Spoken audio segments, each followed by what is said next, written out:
What'd you do now? Nothing! So guys, that's it for today's 10-minute video. Let me know down in the comments what you guys— Whoa! What the hell was that? What's good, YouTube? So this is a brand new segment talking about card lore, and I want to do animated intros to each and every one. I really enjoy the Mermail Atlantean Fire King story more than almost any, and I enjoy it from the Mermail's perspectives. While I didn't enjoy playing the deck so much, I really enjoy the story behind them and how rich the lore is. Now with card lore, we don't specifically have a lot to go off for Yu-Gi-Oh! We have the master guides and then implications from the card arts, but besides that, we're not given anything official. So I want to go over exactly what does happen in the master guide and then spread out into some theories and some side stories here. But with old Yu-Gi-Oh! YouTube, my favorite channels to watch would be Yu-Gi-Mation and your Yu-Gi-Oh! Channel on the card lore stories, and I wanted to meet a happy middle ground for doing these videos. So the Mermails live in Lemuria, the Forgotten City. Now there's several theories on what this may be into Yu-Gi-Oh! So we'll get into that later, but in the real world we actually had a theory that Lemuria was a sunken land bridge that laid somewhere in the Indian or Pacific Ocean that used to connect continents. Now this was disproven. This was an 1800s theory that was disproven later on, that there's not an actually sunken continent. Sunken continents do exist, but Lemuria was a fictional one in our history. So it's pretty cool that the Mermails live in a land actually tied to a historical theory. Now the Mermails live here peacefully, dwelling in the arts as well as war, but they are pacifists. They prefer not to resort to war. This kind of has a Greek-Roman feel to it, where they really take part in a culture that doesn't want to go to war but is ready for it. Now one day, the crust of the earth suddenly shifts, forcing Lemuria to rise above the ocean, and it leaves the Mermails homeless. It's still partly underwater, but they know it being exposed to the surface world is going to make for a bad time for them having to defend this home and go to war, and it becomes later known to the world as one of the great wonders of the world. But them losing their home, they go out into the ocean, into basically the jaws of the Atlanteans. The Atlanteans had heard rumors of a powerful ring that would give massive advantages in the war against the Fire King, and used the shifting of the crust, the rising city, to go in and steal the ring from the Mermails and also use it to control them. They basically said, you have to do what we want or we'll destroy you. The ring's power is actually what's destroying Abyss Gun for having any disobedience against the Atlanteans in that picture of Abyss Sphere. The power of the ring actually allows them to douse down the flames of the Fire Kings and works so well, but Poseidra gets cocky and equips the ring to himself, and the power of the ring, once given to the wearer, sacrifices him in order to bring out the Mermails King, which is Abyss Gaios. And that's where the official lore ends for the Mermail Atlanteans here.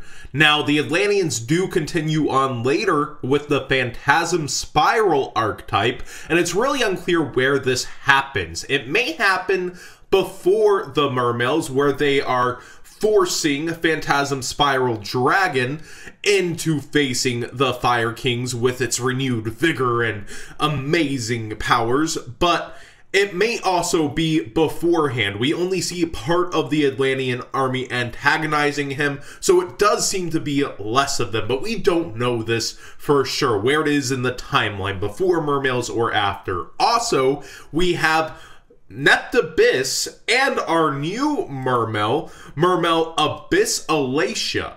Now, Abyss Alacia is made from the Roman goddess Salacia, who is the wife of Neptune.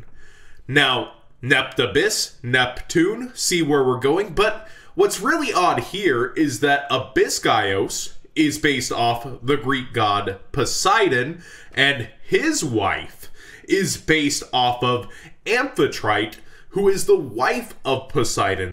That's why she would be named Abyss Trite. So there's two lines of theory here.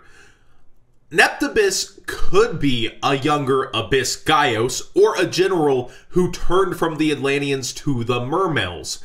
and he could have ended up with Abyss-Trite and become Gaios later on, sealed in the ring somehow. But I don't find this to be accurate because the armor he dons has the same horns that are on Poseidra's armor. This is also featured on Gaios, so I would almost think these would be passed down to him as a son. He is also the only fully humanoid Atlantean, as Abyssalacia is the only humanoid mermail, and fathers and mothers often named their sons and daughters after themselves, so naming them the Roman version of the Greek gods wouldn't be too far of a stretch, as the Roman gods did come after the Greek gods. This makes a lot of sense to me. And Mermail Abyss Gaios does have half of the body of Poseidra, so it would make sense that Atlantean blood was flowing through him. These are just theories, though. I guess that's just a Yu-Gi-Oh theory, but I could go on and on about the Mermail lore. If you notice, all of the level 3 Mermails are female, and the original 3 are actually based off of a German opera. This is The Ring of Nibelung, and each one is based off of a character within the opera. You have Abyssgund, Abysshild, and Abysslind. Then you have all the level 7s based off of extinct fish, / mega fish, if you will. And all the level 4s are male. So there you have it. There's just so much more to these cards than what is presented in their card effects. Something else interesting to note is that at one point I did have a Konami rep confirm with me that Lemuria was indeed the realm of light. This is the Lightsworn's palace, and so at one point this actually sunk down and became in the sea and forgotten. Now this also could be a legendary ocean before it is jettisoned back up to the surface, because this card is also treated as Yumi, and so is the legendary ocean. It's very coincidental that both of these cards share these traits and share traits from each other.